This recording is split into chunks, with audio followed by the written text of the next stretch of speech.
El principio de la dignidad cristiana es la idea de que el ser humano es digno por naturaleza. ¿Por qué por naturaleza? Porque la naturaleza del ser humano para un cristiano es a imagen y semejanza de Dios. Por lo tanto, esa naturaleza tiene un valor intrínseco que hace que siempre tenemos que tratar al ser humano como un fin en sí mismo y nunca como un medio, diría Kant en el siglo XVIII.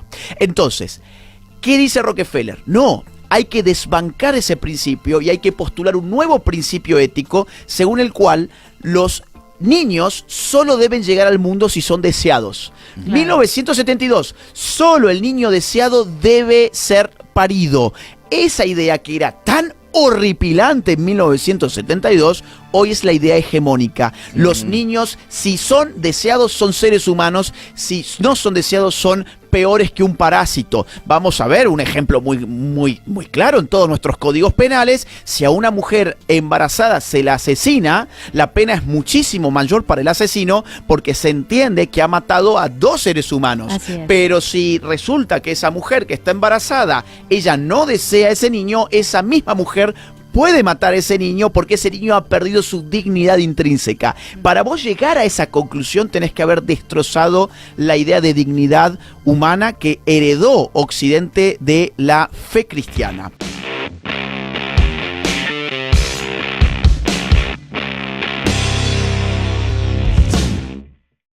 Aquí con nosotros Agustín Laje. Muy buenas tardes, Agustín. Bienvenido De Vuelta a Casa.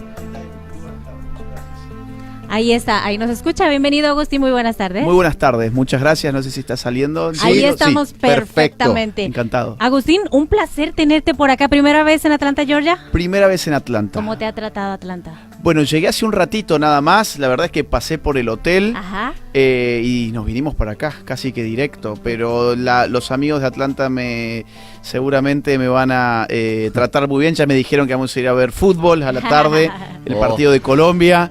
Vamos a comer comida latinoamericana, así que tenemos un buen plan. Pues bienvenido a Atlanta, esta es tu casa.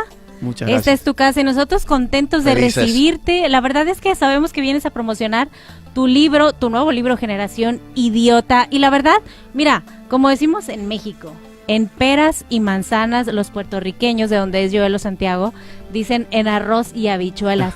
¿De qué se trata esto del adolescentrismo? Bueno, el libro es una crítica cultural y efectivamente la palabra o el neologismo adolescentrismo aparece en el subtítulo del libro.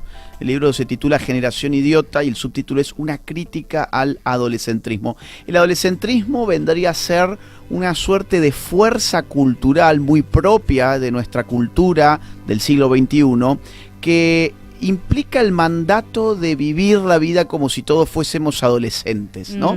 De tal forma que encontramos de repente adultos esforzándose para parecerse a sus hijos, donde los adultos ya no tienen que ser una autoridad para sus hijos, sino amigos de sus hijos, igual que otros adolescentes. O tenemos, por ejemplo, niños que 5, 6, 7 años empiezan a sentir las fuerzas adolescéntricas de la sociedad y tienen que vivir como si tuviesen 15, 16, 17, 18 años. Escuchan la misma música que escuchan chicos de 15, 16, 17 años. Miran las mismas series, miran las mismas películas. Ya no existe diferencia entre los grupos etarios. Hay algunos ejemplos incluso perturbadores, toda esta obsesión que hay con el sexo de los niños, con las cuestiones del género de los niños. Yo, por ejemplo, la mitad del año vivo en España. En España están profundamente obsesionados por el sexo en los niños. Hace relativamente poco, en un festival público en una localidad de Cataluña, fue un festival organizado por el gobierno, se les ocurrió montar juegos para niños de 11 años en adelante, y el juego consistía, y perdone que esto es fuerte, ¿no? Adelante. Pero consistía en ponerle a una banana un condón con la boca. Imagínate, los nenes tenían que hacer una carrera a ver quién le ponía un condón a una banana con la boca. O por ejemplo tenían que hacer competencias de Kama Sutra con un almohadón de por medio y al que el primero se le cayera. Y esto uno puede decir, bueno, esto es una excepción. No, no es una excepción. Por ejemplo, pensemos vimos en una de las recientes campañas de publicidad de Balenciaga, donde usaban a niños en escenas más sadomasoquistas. Es decir, hay constantemente una obsesión por hacer del niño una suerte de adolescente, por no decir ya casi un adulto, y una obsesión por hacer del adulto un adolescente. El adulto hoy tiene que bailar en TikTok, el adulto tiene que estar al tanto de las últimas palabras que usan sus hijos de 13, 14 años, porque si no las utilizan también, pues también estarán fuera de moda. Y los que nos quedan, por supuesto, fuera de esta ecuación, ya es el mundo de los ancianos. El anciano ya directamente, como no puede simular ser un adolescente, pues entonces tiene que retirarse de la vista. Tenemos que, para eso, depositarlo en estas instituciones asilares para ancianos, en geriátricos, bueno, simplemente para sacarlos de la vista y que terminen sus días totalmente aislados de la sociedad. Sabemos que los que te hemos seguido a lo largo de los últimos años, desde que salió tu libro La Batalla Cultural, ahora con la generación idiota, te escuchamos hablar mucho referente al término Agenda 2030. ¿Qué tan ligado está todo esto con el aborto? Feminismo de este radical que vemos por ahí, eutanasia, agricultura, carne sintética. ¿Qué relación hay en todo esto, Agustín? Bueno, esa es una muy buena pregunta. La Agenda 2030, para poner al corriente al público, es la agenda de la humanidad según las Naciones Unidas. Es una agenda que fue constituida en septiembre del año 2015 vía resolución 71 por la Asamblea General de las Naciones Unidas, que decidió a partir de entonces que todo el mundo debía cumplir a más tardar al año 2030, por eso se llama Agenda 2030, una serie de 17 objetivos que están divididos en 169 metas. Bien, esa es la información dura. Piensen ustedes un segundo. ¿Por qué Naciones Unidas y por qué sobre todo un puñadito de burócratas de Naciones Unidas tienen el poder para decir esta es la agenda de la humanidad? ¿Cuál es la humanidad que ha colocado esa gente ahí en primer lugar para que nos obliguen a todos nosotros a cumplir con esos deseos? Entre esos 17 objetivos vos ya has mencionado varios. Por ejemplo, el aborto. El aborto es uno de los objetivos, concretamente es una meta, es la meta 6 del objetivo 5 y también es una meta que está en el objetivo 3 de la Agenda 2030, donde pretende que todas las naciones del mundo, todos los estados del mundo legalicen el aborto a más tardar para el año 2030. ¿Por qué razón? Porque creen en los derechos de la mujer y la salud sexual y reproductiva. Esas son todas las palabritas que ellos utilizan para confundir. La realidad es que cuando uno estudia los informes de Naciones Unidas, se da cuenta muy rápidamente que el objetivo es disminuir la natalidad. En Naciones Unidas están desesperados desde el año 1974 en adelante por disminuir la natalidad del mundo. Entonces, el aborto es una política muy fuerte de disminución natal. Vamos a ver, podemos dar un montón de ejemplos. Vamos a dar 2 ejemplos porque a mí me gusta que las cosas que uno afirma siempre tengan datos atrás. Claro. Pensemos en España. España es un país que se está suicidando demográficamente, tiene una tasa de natalidad de 1,1 hijos por mujer y necesita por lo menos el doble para subsistir en el tiempo como nación.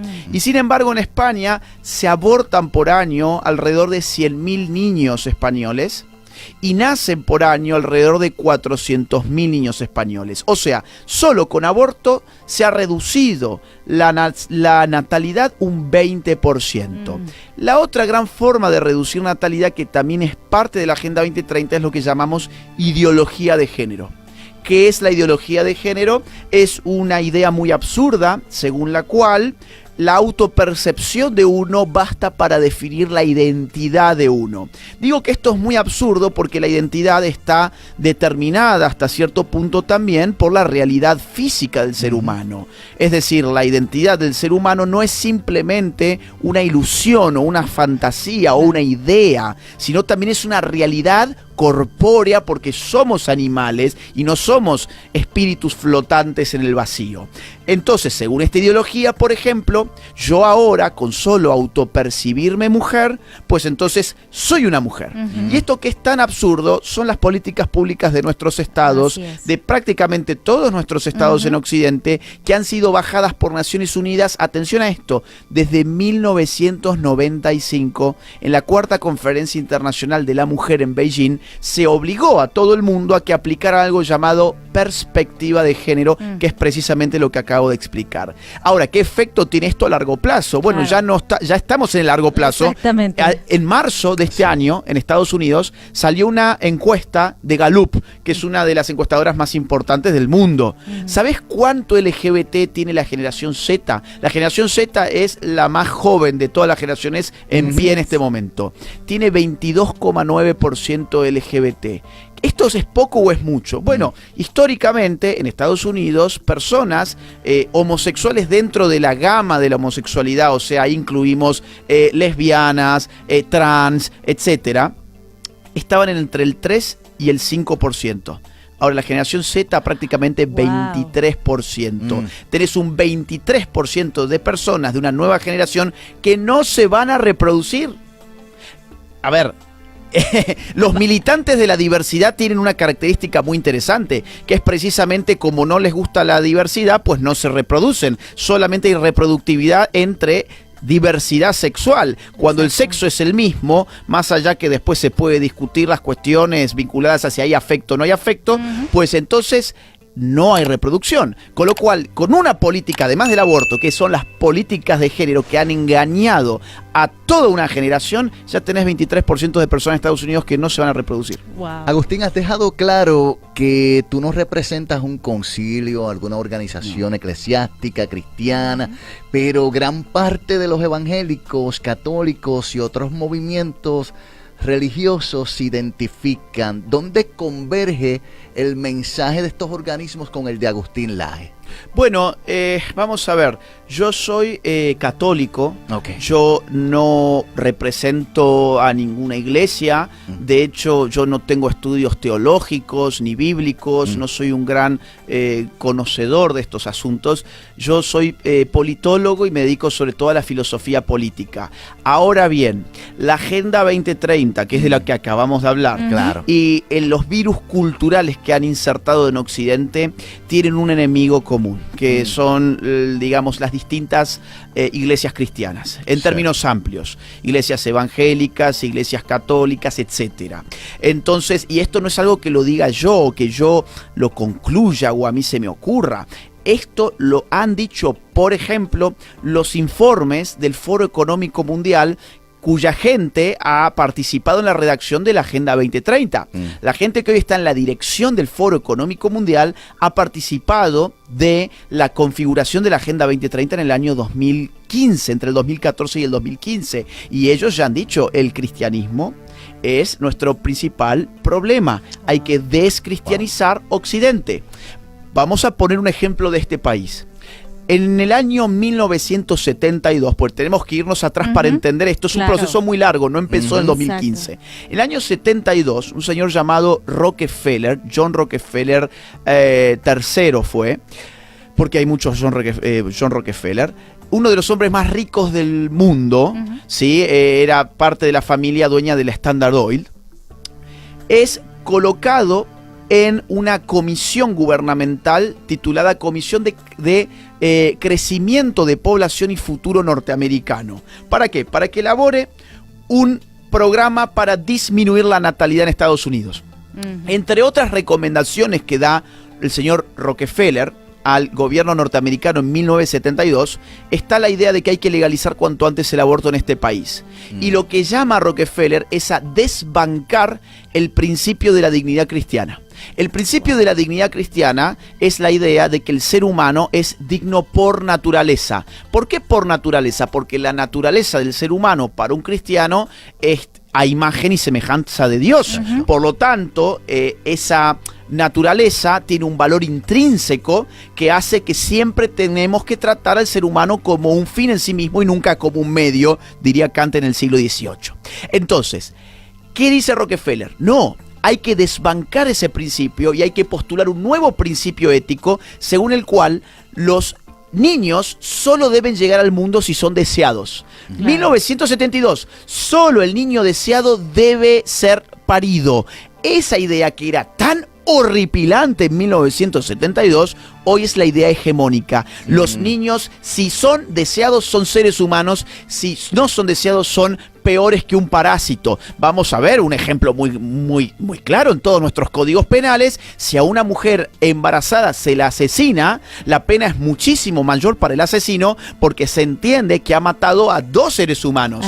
Pero si resulta que esa mujer que está embarazada, ella no desea a ese niño, esa misma mujer puede matar a ese niño porque ese niño ha perdido su dignidad intrínseca. Para vos llegar a esa conclusión tenés que haber destrozado la idea de dignidad humana que heredó Occidente de la fe cristiana.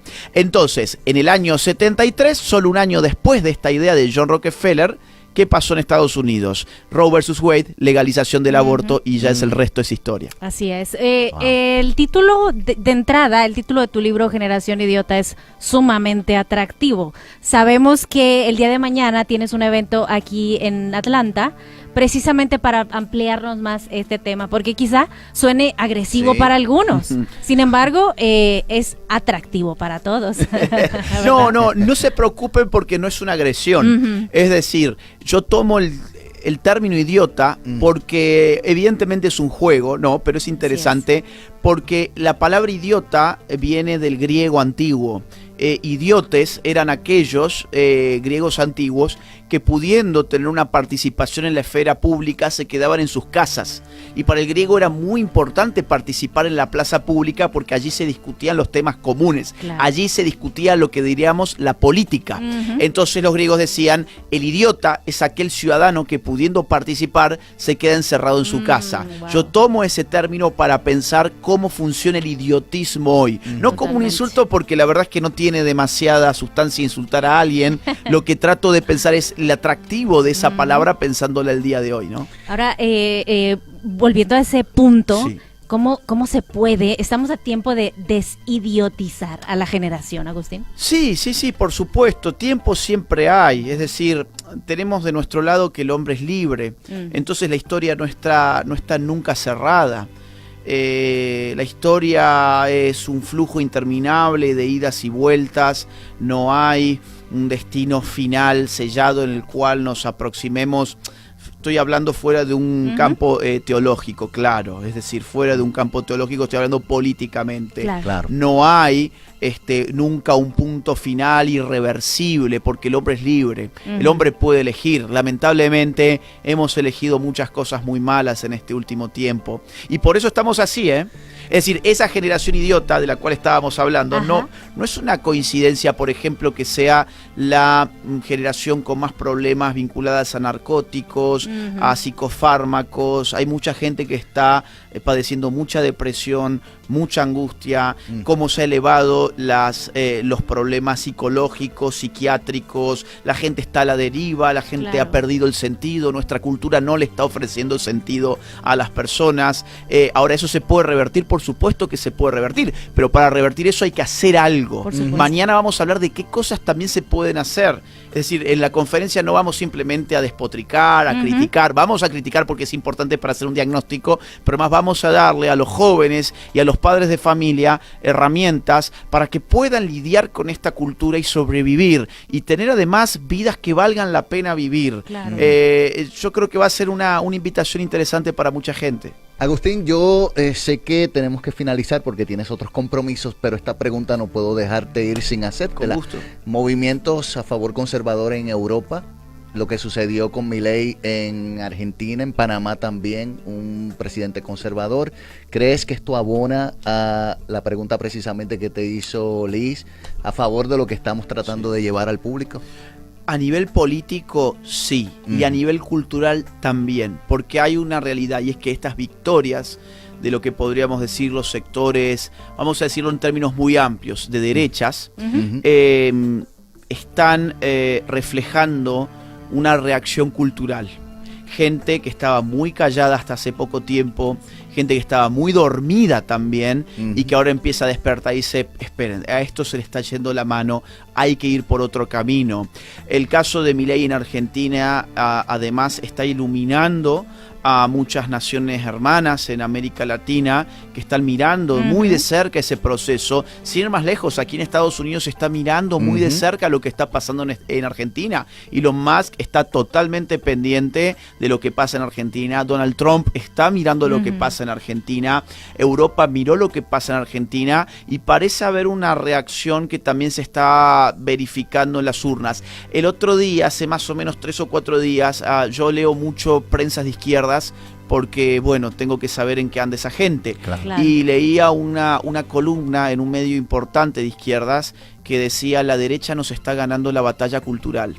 Y fíjate con qué poco la estamos ganando. Es decir, nosotros no tenemos grandes medios de comunicación tipo CNN, Univisión, no tenemos nada de eso, nada. Y sin embargo, tampoco tenemos grandes ONGs, no tenemos grandes financistas. ¿Quién es el George Soros de la derecha? ¿Quién es la Fundación Rockefeller de la derecha? ¿Cuál es la Agenda 2030 de la derecha? No existe nada de eso. Somos todas personas de abajo que ponemos lo poquísimo que tenemos para poder dar un combate muy desigual, pero como la verdad está de nuestro lado, la gente que tiene sentido común dice: esperen, yo no quiero decir que el pasto es azul, el pasto es verde, me cansé de tener que mentir para quedar bien con una sociedad hipócrita y cínica. Entonces, a base de verdad, el caso de Milei es muy interesante, y perdón, me voy a extender 30 segundos más.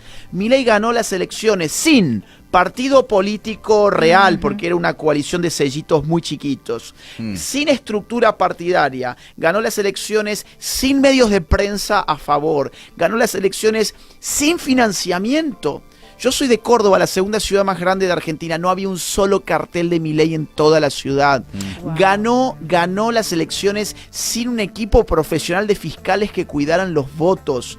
Ganó las elecciones solo a base de batalla cultural en redes sociales. Totalmente. Es decir, se puede, ni hablar ahora los partidos conservadores de Europa que ganaron, son todos ellos muy chiquitos, sin financiamiento, pero que están dando una gran batalla.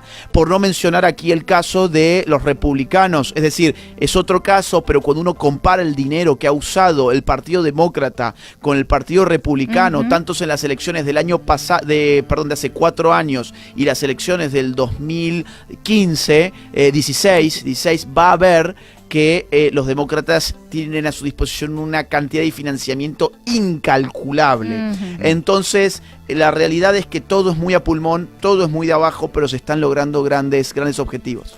El día de mañana estará en la iglesia Monte Sinaí en Norcross, el zip code 30093. Ahí estará en conferencia a partir de las 7 de la tarde Agustín Laje en la presentación de su libro Generación Idiota. Para más información, 786-295-9125. Repito, 786-295-9125. La verdad es que es una extraordinaria oportunidad para escuchar todo lo que nos viene a proponer Agustín Laje.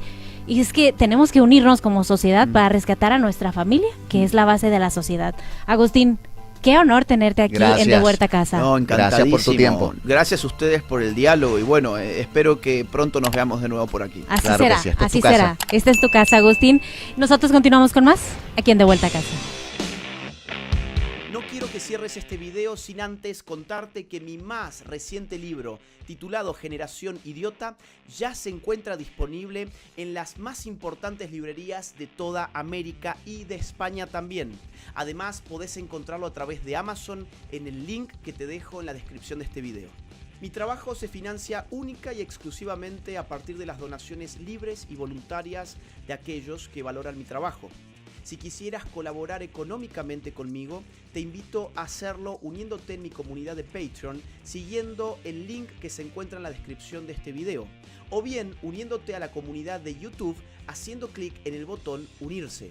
Si no pudieras colaborar económicamente, no te preocupes, hay muchas otras formas de ayudar. Por ejemplo, difundiendo este video, poniéndole like, dejando tu comentario, suscribiéndote a este canal y activando la campanita.